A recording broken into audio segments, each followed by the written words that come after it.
दोस्तों सबसे पहले तो आप ये पोस्ट देखिए, डोनाल्ड ट्रंप ने पोस्ट डाला है कि उन्होंने लेबनान और इजराइल के बीच में 10 दिन की सीज फायर करा दी है। वेल, आप सब न्यूज में सुन रहे होंगे कि जो इजराइल है लेबनान के ऊपर जबरदस्त अटैक्स कर रहा था, खतरनाक अटैक्स कर रहा था। बट उसके बाद यहां पर 34 इयर्स में ये पहली बार हो रहा है कि जो दोनों कंट्रीज हैं ये वॉशिंगटन डीसी में मिलेंगे, आपस में मिलेंगे और लास्टिंग पीस के ऊपर बात करेंगे। अब देखो, क्रेडिट लेने से तो बाज आएंगे नहीं डोनाल्ड ट्रंप। उन्होंने बोला है कि it has been my honour कि उन्होंने दुनिया में 9 वॉर्स रुकवा दिए हैं। अच्छा जी, और ये मेरा 10वां ऐसा वॉर होगा जो मैं रुकवा रहा हूँ। बट क्या सच में यूएस लड़ाइयाँ रुकवा रहा है, लड़ाइयाँ कर रहा है? आपको लग रहा होगा कि ये सीज फायर भी जो हुआ है, जो 22 तारीख तक, अभी हमारे पास डेडलाइन है कि सीज फायर 22 तारीख तक रहेगा। गल्फ कंट्रीज के ऊपर अटैक होना कम हो गया, यूएस ईरान के बीच में सीज फायर चल रहा है और पाकिस्तान के अंदर तो सेकेंड राउंड ऑफ टॉक्स चल ही रहे हैं। तो आपको लग रहा होगा सब कुछ बढ़िया बढ़िया होगा, वॉर खत्म हो जाएगा। बट एक चीज़ मैं आपको दिखाऊं डेटा, आप डेटा देखकर शॉक हो जाएंगे। भाई देखो, पैसा बहुत बड़ी चीज़ होती है। यूएस पूरी दुनिया का सबसे बड़ा, वर्ल्ड्स लार्जेस्ट आर्म्स एक्सपोर्टर है। आप कहोगे यार वेपन्स तो रशिया भी सप्लाई करता है, चाइना भी सप्लाई करता है। बिल्कुल करता है, बट वो भाई लिस्ट में कहीं आते ही नहीं है। वर्ल्ड का 42% शेयर आर्म्स एक्सपोर्ट के अंदर यूएस के पास है, रशिया के पास 7% है, चाइना के पास 6% से भी कम है, 5.6% है। तो यहां पर अगर यूएस को इतना बड़ा मुनाफा मिल रहा है, 42% शेयर उनके पास है, तो यूएस लड़ाइयां रुकवाएगा क्यों? क्योंकि अगर अफगानिस्तान पाकिस्तान के बीच में लड़ाई हो रही है तो यूएस को फायदा हो रहा है, इंडिया पाकिस्तान के बीच में लड़ाई होगी तो यूएस को फायदा होगा। क्योंकि कंट्रीज जो हैं, अभी जो यूक्रेन और रशिया का वॉर है वो रुका क्यों नहीं?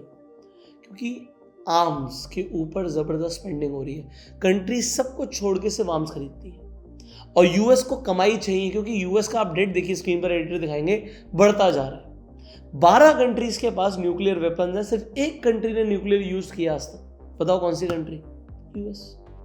सिर्फ यूएस, किसी ने यूज नहीं किया। आप देखो, जो यूएस है ये पैसा कमा रहा है वेपन्स बेच के, तो इसका धंधा ही वॉर से चल रहा है, इसका धंधा ही लड़ाइयों से चल रहा है, तो ये लड़ाइयाँ रोकेगा क्यों?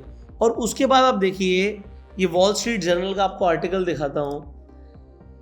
यूएस का जो पेंटागन है उसने अप्रोच किया है कार मैन्युफैक्चरिंग कंपनीज को, जनरल मोटर्स को, फोर्ड को, कि आप हमारे लिए क्या वेपन्स बना सकते हैं? भाई इतने वेपन्स की क्या जरूरत पड़ रही है? इतने वेपन्स की क्या जरूरत पड़ रही है? क्या कोई यूएस कोई बड़ी जंग के लिए प्रिपेयर कर रहा है क्या? क्योंकि वर्ल्ड वॉर 2 से लगातार यूएस प्रोड्यूस करता जा रहा है वेपन्स को, और ये वर्ल्ड वॉर 2 के बाद अब होगा कि जो कार मैन्युफैक्चरिंग कंपनीज हैं उन्हें अप्रोच किया गया। वर्ल्ड वॉर 2 में अप्रोच किया गया था कि हमें वेपन्स चाहिए, और इस बार दोबारा से अप्रोच किया जा रहा है। क्या कोई बड़ी जंग की तैयारी हो रही है?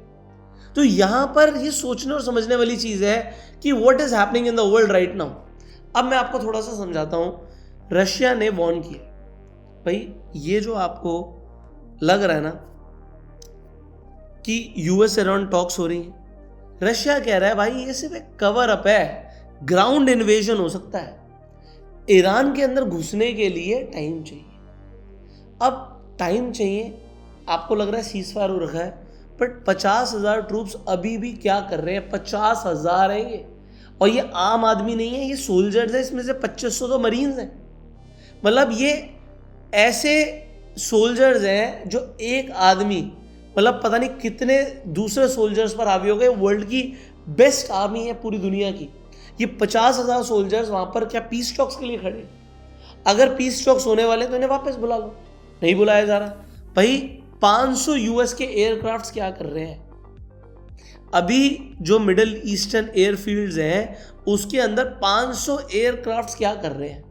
20 से ज्यादा यूएस की नेवी वेसल्स जो खुद एयरक्राफ्ट कैरियर्स हैं, वो स्ट्रेट ऑफ हॉर्मुज के पास क्या कर रही है? स्ट्रेट ऑफ हॉर्मुज को यूएस ने ब्लॉक किया। इसके ऊपर मैंने एक डिटेल वीडियो ऑलरेडी बनाई थी, आप जाके देख सकते हो, आई बटन पे लिंक है।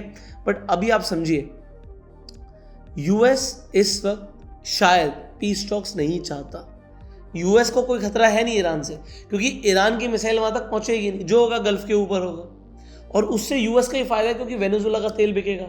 और रशिया ने वार्न कर दिया भैया ये सिर्फ एक कवर अप है। अब हो क्या सकता है इसे समझिए, मैं आपको एक एक करके समझाता हूँ। सबसे पहले तो जो यूरोपियन कंट्रीज हैं वो जंग की तैयारी शुरू कर चुकी है। कैसे?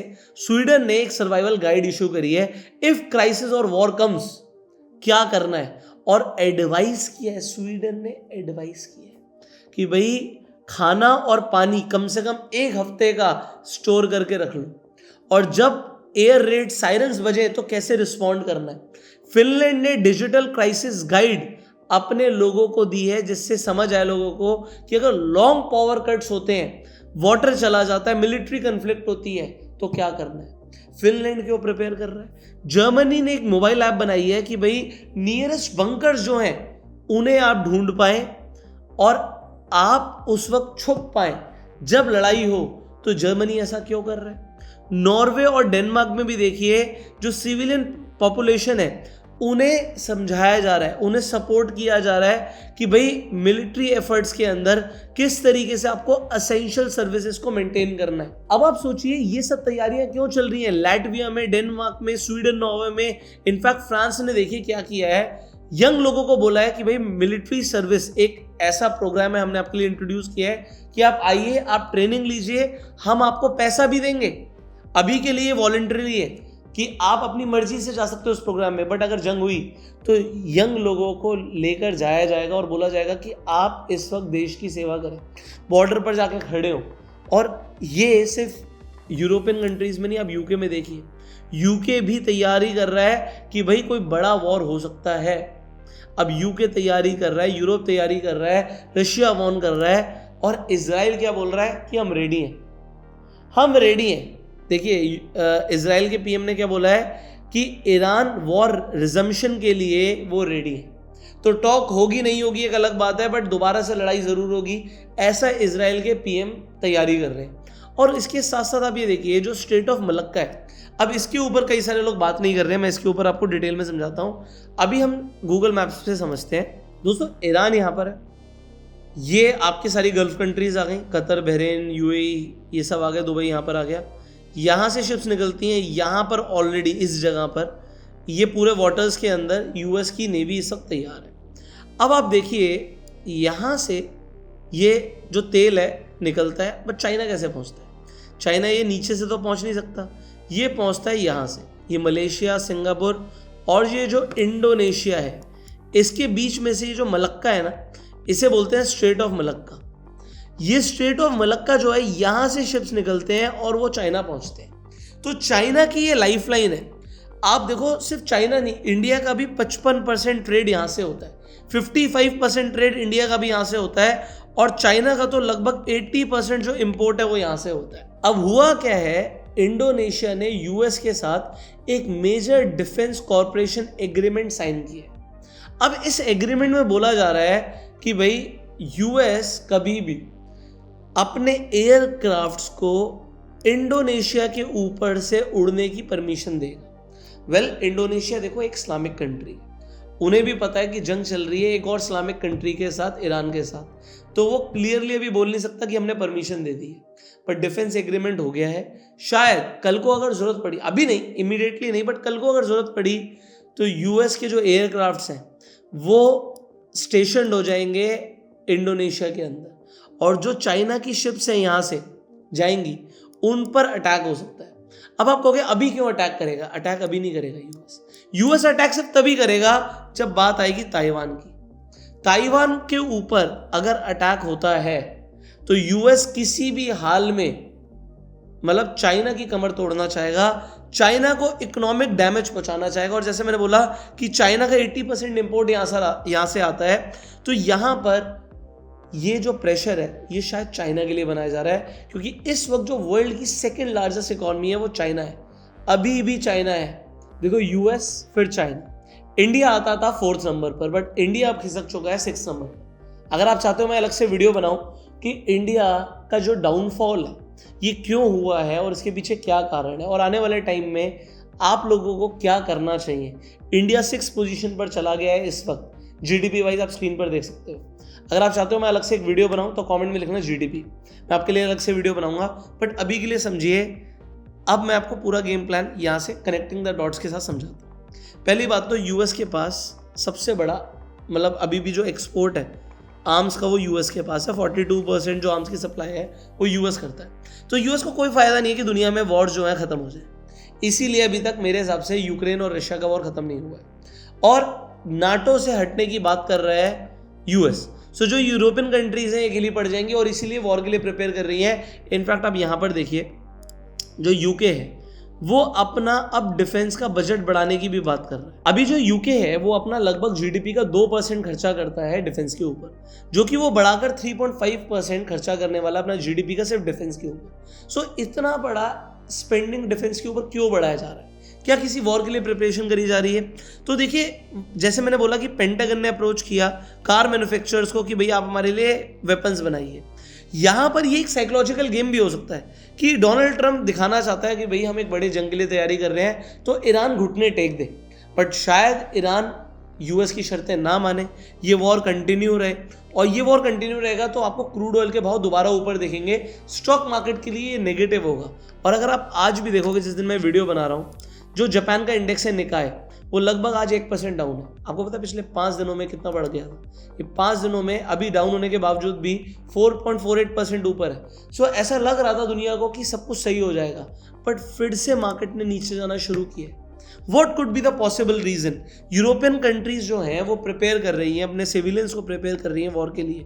जर्मनी बोल रहा है कि भाई आप हमसे परमिशन लिए बिना 3 महीने से ज़्यादा बाहर नहीं जा सकते, कभी भी उन्हें अपने सिविलियंस की जरूरत पड़ सकती है। यूके अपनी स्पेंडिंग बढ़ा रहा है। इजराइल कह रहा है कि मैं जंग के लिए दोबारा से रेडी हूँ। रशिया वार्न कर रहा है कि भाई जो यूएसए पागल बना रहा है ये सिर्फ एक कवर है, वो ग्राउंड इन्वेजन करना चाहते हैं ईरान के अंदर। फिर स्ट्रेट ऑफ मलक्का के अंदर इंडोनेशिया के साथ एग्रीमेंट क्यों किया गया, वो भी इसी टाइम के अंदर। और ये सिर्फ इंडोनेशिया के साथ नहीं है, यूएस का एक एलाय भाई इंडिया भी है। और आप देखिए यहाँ पर जो हमारे पीएम हैं, प्राइम मिनिस्टर मोदी, उनके पास अभी 14 तारीख को ये कॉल आता है डोनाल्ड ट्रंप का। तो क्या यहाँ पर डोनाल्ड ट्रंप इंडिया के साथ भी कोई मेजर पार्टनरशिप करना चाहते हैं? क्यों? अब देखिए, ईरान के खिलाफ है यूएस, तो देखते हैं दूसरी साइड में कौन कौन है। यूएस के साथ पाकिस्तान भी है, यूएस के साथ इंडिया भी है, ठीक है, बट चाइना ईरान के साथ है, रशिया ईरान के साथ है और ये यूएस के भी खिलाफ है, चाइना के भी खिलाफ है। तो आप अब देखिए जो वर्ल्ड पावर्स हैं वो हो क्या रहा है, वो डिवाइड हो रही है। एक तरफ इंडिया, यूएस, चलो पाकिस्तान का भी नाम ले लेते हैं क्योंकि इसके साथ है, इंडिया के साथ नहीं है, बट इंडिया चाइना के अगेंस्ट नहीं है, न्यूट्रल है, बट यस हमारे कोई बहुत अच्छे रिलेशंस भी नहीं है चाइना के साथ। तो यहाँ पर यूएस क्या प्रिपेयर कर रहा है कि भाई जितने अलाइज को वो अपने साथ जोड़ सकता है वो अपने साथ जोड़े, और दूसरी तरफ ईरान, चाइना, रशिया, और एक तरफ पूरा जो यूरोपियन यूनियन है वो अकेला पड़ जाएगा। अब वो देखते हैं किसका साथ देगा, बट वो रशिया के तो खिलाफ है, रशिया के साथ तो दे नहीं सकता वो। तो अब होने क्या वाला है कि यहाँ पर शायद कोई बड़ी जंग बने, जिसके अंदर मैंने आपको बता दिया पार्टीज क्या होंगी। यूएस एक तरफ खड़ा होगा, चाइना और रशिया एक तरफ खड़े होंगे, ईरान एक तरफ खड़ा होगा, और एक तरफ से यूरोपियन यूनियन देख रहा होगा। रशिया हो सकता है अकेला पड़ जाए, रशिया के ऊपर अलग से यूरोप अटैक करे। किस तरीके की सिचुएशन है मुझे नहीं पता, बट एक चीज क्लियर है कि यहाँ पर एक बहुत बड़ा फायदा होगा यूएस का, और इसीलिए यूएस वेपन्स बनाने के अंदर लगा पड़ा है। अब आपको यहाँ पर समझना क्या है कि आपको इससे क्या इम्पैक्ट पड़ने वाला है।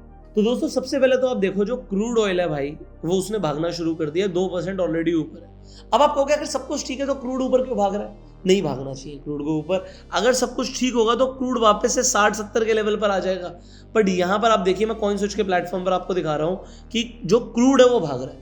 अच्छा, कॉइन स्विच का प्लेटफॉर्म क्यों? क्योंकि यहाँ पर आप क्रूड ऑयल में, क्रिप्टो में, गोल्ड में 24/7 ट्रेड कर सकते हो, 24 घंटे ट्रेड कर सकते हो। Yes, you can trade. आपको एक जबरदस्त इन्फॉर्मेशन देता हूँ। एक आदमी ने इंटरनेशनल मार्केट के अंदर क्रूड ऑयल में ट्रेडिंग करी थी, जैसे आप इंडियन मार्केट्स में ट्रेड करते हो ना, यहाँ पर तो क्रूड ऑयल का परपेचुअल फ्यूचर है, कोई एक्सपायरी नहीं है। वहाँ पर एक्सपायरी थी दोस्तों, एक आदमी ने लॉन्ग किया हुआ, उसको नोटिस आ गया WTI की तरफ से, जो नॉर्मल क्रूड ऑयल आप ट्रेड करते हो अमेरिका के अंदर। आप देखो उनको नोटिस आया कि भैया तुम्हारे को 2000 बैरल क्रूड ऑयल की डिलीवरी दी जा रही है, क्योंकि आपने क्रूड ऑयल के फ्यूचर्स को लॉन्ग किया हुआ। अगर आप लॉन्ग करते हो इसका मतलब है कि आप क्रूड ऑयल खरीदना चाहते हो, तो भाई ये लो डिलीवरी पकड़ो। अब 2000 बैरल्स कोई आदमी कहाँ रखेगा? वो आदमी पूछ रहा है भैया इसे कैंसिल कैसे किया जाए, ये डिलीवरी नहीं चाहिए मुझे। बट आपको बता दूं, अगर आप कोई ऐसे कमोडिटी में ट्रेड कर रहे हो जिसकी एक्सपायरी आ रही है और आप एक्सपायरी तक काटते नहीं हो अपनी पोजीशन, तो एक्सपायरी से पहले आपको काटना होता है, अदरवाइज आपको डिलीवरी मिलती है और आपको डिलीवरी लेनी पड़ती है। फ्यूचर में तो लेवरेज मिलती है। अब यहाँ पर देखो 25x की लेवरेज है, बट आप लेवरेज में ट्रेड कर रहे हो, बट अगर आपको डिलीवरी आ गई तो आपको 25x की पहले तो लेवरेज मिलेगी नहीं आपको इंडियन मार्केट में, यहाँ पर मिल रही है, बट अगर आपको डिलीवरी आ गई तो आपको पूरा पैसा देके डिलीवरी उठानी पड़ेगी। ये स्टॉक्स में भी होता है, गोल्ड में भी होता है और यहाँ पर क्रूड ऑयल में भी होता है। सो भाई डिलीवरी कोई ले नहीं सकता, तो आपको क्या करना है, आप कॉइन स्विच के प्लेटफॉर्म पर जाके क्रूड ऑयल में भी ट्रेडिंग कर सकते हो। और एक जबरदस्त इन्फॉर्मेशन आपको देता हूँ, आप यहाँ पर अभी तक bitcoin, Ethereum, Solana, XRP, MNT, dose, इनके फ्यूचर्स के साथ साथ ऑप्शंस में भी ट्रेड कर रहे थे। इन सबके ऑप्शंस यहाँ पे अवेलेबल थे। भाई यहाँ पर गोल्ड के ऑप्शंस आ गए। गोल्ड के ऑप्शंस किसी भी प्लेटफॉर्म पे नहीं है इंडिया के अंदर, ये आपको कॉइन स्विच के प्लेटफॉर्म पर मिलता है। तो आप आज ही जाके कॉइन स्विच पर जाके अकाउंट खोल सकते हैं। लिंक आपको कॉइन स्विच का मैं आपको डिस्क्रिप्शन और पिन कमेंट में दे रहा हूँ। आप जाके कॉइन स्विच पर अकाउंट खोलिए और आप गोल्ड के अंदर ट्रेड करना शुरू कीजिए। एक काम कीजिएगा, एक टेलीग्राम ग्रुप का भी लिंक दूंगा, उसे ज्वाइन कर लेना। जब आप टेलीग्राम ग्रुप में ज्वाइन करेंगे, जो हम डेली ट्रेड्स लेते हैं, यस मैं डेली ट्रेड्स ले रहा हूँ। ये XAU USDT जो है गोल्ड के अंदर हम रेगुलर ट्रेड कर रहे हैं और एक ज़बरदस्त स्ट्रैटेजी है मेरे पास। वो स्ट्रैटेजी की डिटेल्स भी मैं आपसे टेलीग्राम ग्रुप में शेयर करूंगा, जाके ज्वाइन कर लीजिएगा। आपको हमारे प्राइवेट टेलीग्राम ग्रुप का अगर पार्ट बनना है तो एक गूगल फॉर्म का भी लिंक दे रहा हूँ, उसे ज्वाइन कर लीजिएगा। सो हमारी तरफ से कुछ गिव अवेज भी आपको मिलते हैं और एक 5 दिन की क्रिप्टो ऑटोमेशन वर्कशॉप होती है। देखो उसके जो चार्जेस हैं सिर्फ 500 रुपीज़ रखे हुए हैं, 500 रुपये के चार्जेस रखे हुए हैं। 5 दिन की वर्कशॉप है और अगर आप 5 दिन की वर्कशॉप अटेंड करते हो तो आपको चार्जेस वापस दे दिए जाते हैं। मतलब आपको 500 रुपये वापस आ जाएगा, आपको 1 रुपये का चार्ज नहीं लगेगा।